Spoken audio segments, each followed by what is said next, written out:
Psychosis is something that's really difficult to describe because it can be as individual as the person suffering from it. In the broadest term, it's about a kind of detachment from reality and about a strange experience that you have that can't be shared with another person. There are symptoms that describe psychosis when you're looking at it as an illness, which are things like delusions and hallucinations. But in itself, it's a very difficult thing to describe and can be quite individual.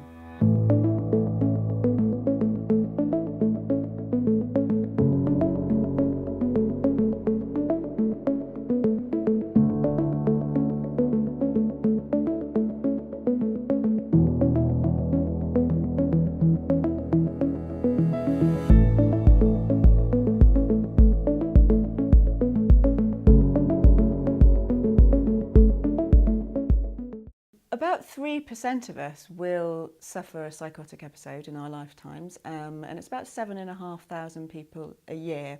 Psychosis can happen to anybody. It doesn't matter where you live. The prevalence of psychosis is the same throughout the world, whether you're rich or poor.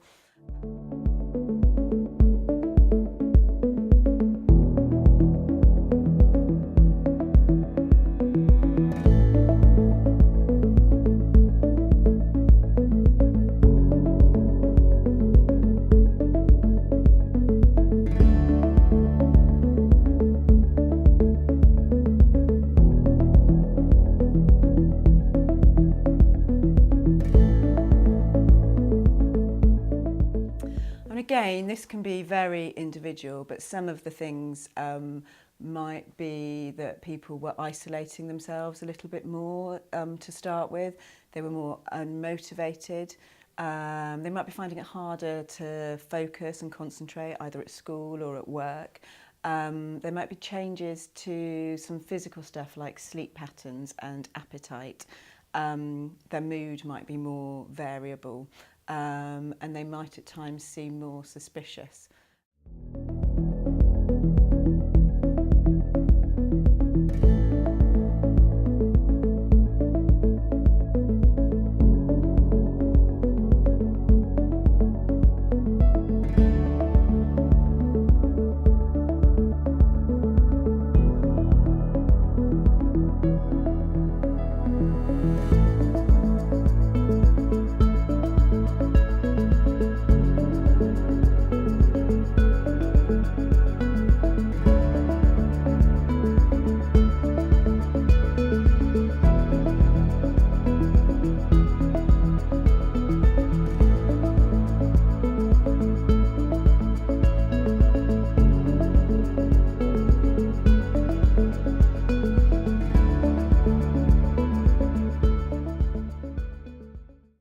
Psychosis is untreated, it can get worse, and for some people this might go on to look like more of the symptoms we would expect to see further down the line. So people may hear voices. They may have been hearing voices a long time, but they might become more intrusive or more disturbing, and I think more difficult to ignore. Some people will just hear one voice. Some people will hear voices they recognise. So for some people these voices will be voices they've never heard before.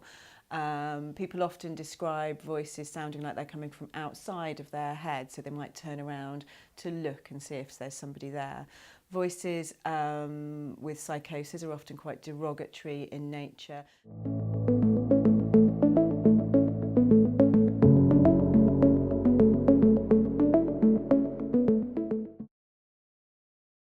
And they can often link in with the delusional thinking that people are also experiencing. So they might tell you that people are watching or following you.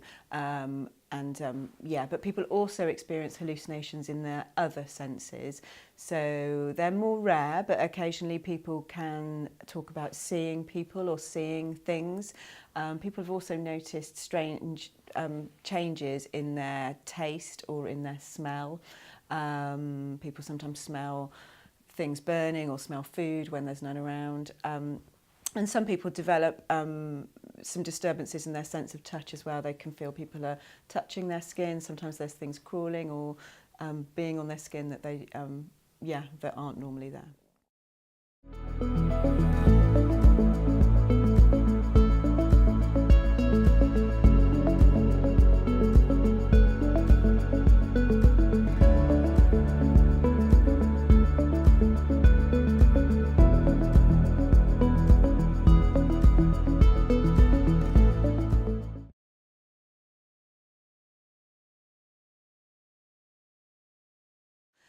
People often also develop a delusional pattern of thinking. They might have some strange ideas or ideas that they don't recognise. They might feel a bit more suspicious and paranoid, like people are trying to harm them or trying to watch or follow them. They might also feel that they're getting messages from the TV or the radio. And this is when we might notice psychosis a little bit more, because people's behaviour would also change when they're experiencing those symptoms. You know, if you think you're being watched and followed, then you might act a bit more suspiciously, you might isolate yourself a bit more, you might start doing things to protect yourself, or you might just feel much more distracted and distant and far away.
I mean, when you first experience, or when people first experience these things, they can be often incredibly frightening.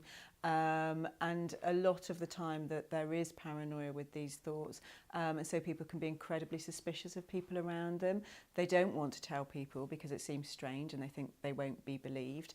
And they also might be very untrustworthy of other people, or think it's people directly connected to them that are trying to hurt them or harm them. So people will often become quite isolated and stay by themselves and not necessarily tell people. So we might be looking for signs and symptoms rather than something somebody's directly telling us about their experiences. No, that's really not my experience. People with psychosis are much more likely to be victims of crime than perpetrators of crime. And actually the reason we do sometimes see people be slightly more aggressive would be in the context of that suspiciousness and that paranoia and feeling slightly threatened and frightened by other people. And that's normally when we do sometimes, or people will sometimes notice some aggression, but actually that's more to do with being frightened than wanting to hurt anybody else. Yeah, I mean, people often talk about having so much going on in their head when they're psychotic that they find it really difficult to think. So their concentration might be really poor. They might find it very hard to hold a conversation with somebody else without getting distracted or seeming like they've lost their train of thought. And this can sometimes be about thoughts being blocked. It can sometimes be that people think thoughts are being taken out of their head, or that somebody can read their thoughts, so they're being a little bit more guarded. And in the age we live in now, the kind of delusional thinking can often be quite closely connected with technology, especially that more paranoid thinking about being tracked and followed, because obviously within mobile phones and a lot of the things we have now, there is a facility to track and monitor people, and that can feed into that a little bit as well.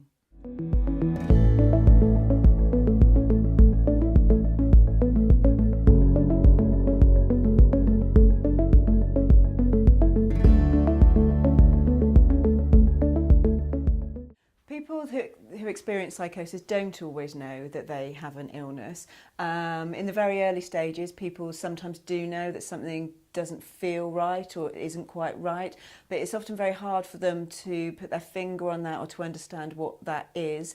And I think, you know, for most of us, we don't jump to this the conclusion that we've got a mental illness when we don't feel quite right. And I think because of that, people don't tell people and can become more paranoid, and then because they've got nobody questioning their beliefs, they often start to really believe some of the delusional thoughts that they have, and that's when they can kind of lose touch with reality a little bit, and really think that that's the truth rather than feel that they're unwell.